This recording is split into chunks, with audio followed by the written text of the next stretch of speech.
होना चाहिए, इसको बोला जाता है डबल कोइंसिडेंट ऑफ बॉन्ड्स, है ना। यानी कि अगर उसमें अगर दोहरा संयोग हो रहा है तभी हम वस्तुओं का फेरबदल कर सकते हैं या फिर एक्सचेंज कर सकते हैं, और इस तरह से विनिमय करते थे।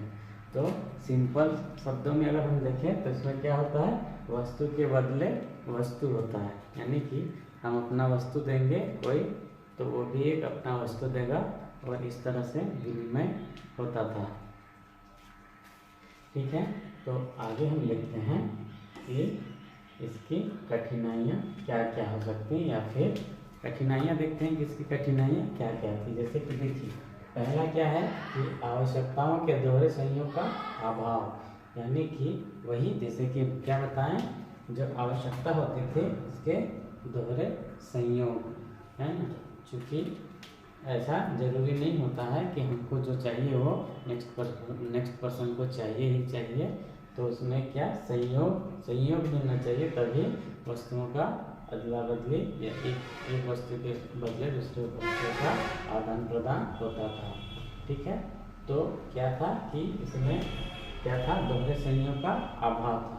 दूसरा में देखते हैं कि मूल्य की समान इकाई का अभाव, जिससे कि हम इसमें देखते हैं कि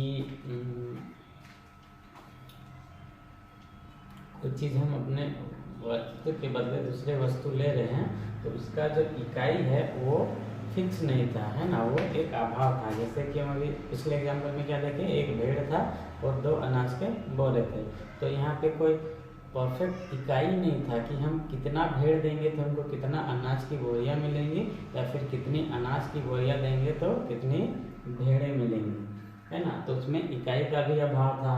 अब भविष्य में किए जाने वाले भुगतानों की प्रणाली का भी अभाव था।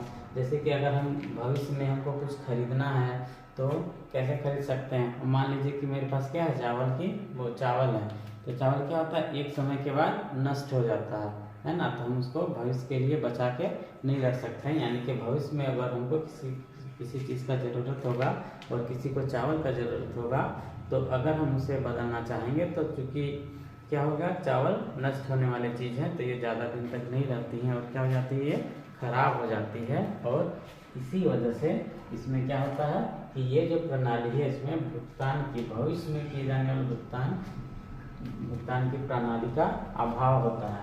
अब हम देखेंगे इसका थर्ड पॉइंट। थर्ड क्या है, मूल्य संचय प्रणाली का अभाव है। इसमें भी क्या है, मूल्य संचय प्रणाली का अभाव। वही बात है कि हम इसमें मूल्य संचय करके नहीं रख सकते हैं, क्योंकि जो हम वस्तु है वो क्या होती है, ज़्यादातर क्या होती है, या तो टूट फूट जाती है या नष्ट हो जाती है, इसीलिए हम उस मूल्य को संचय करके नहीं रख सकते हैं। और हम ऐसे, क्योंकि मेरे पास इकाई भी नहीं है, तो हम नहीं जानते हैं कि जो मेरा जो भेड़ है या फिर मेरे जो चावल की बोरियां हैं, जो चावल हैं, तो उसकी वैल्यू कितनी है, उसकी, चूँकि हमको नहीं पता है कि उसकी इकाई कितनी है, इसीलिए हम उसको संचय करके रखते हैं। तो ये मतलब डेफिनेटली कोई गारंटी नहीं है कि उसका वैल्यू कितना होगा, सो इसीलिए हम उस मूल्य को संचय करके नहीं रख सकते हैं। ये उसका तीसरा फैक्टर हो गया।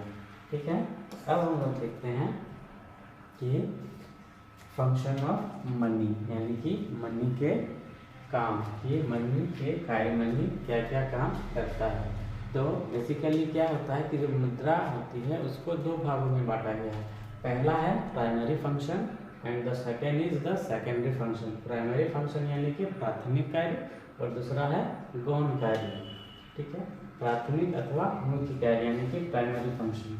तो जो मुद्रा होती है उसकी प्राइमरी फंक्शन यानी कि प्राथमिक काम, सबसे पहला काम, सबसे बेसिक सा काम क्या होता है, तो वो क्या काम करता है, मीडियम ऑफ एक्सचेंज होता है ना, यानी कि विनिमय का माध्यम होता है। जैसे कि हम देखते हैं कि वस्तु तथा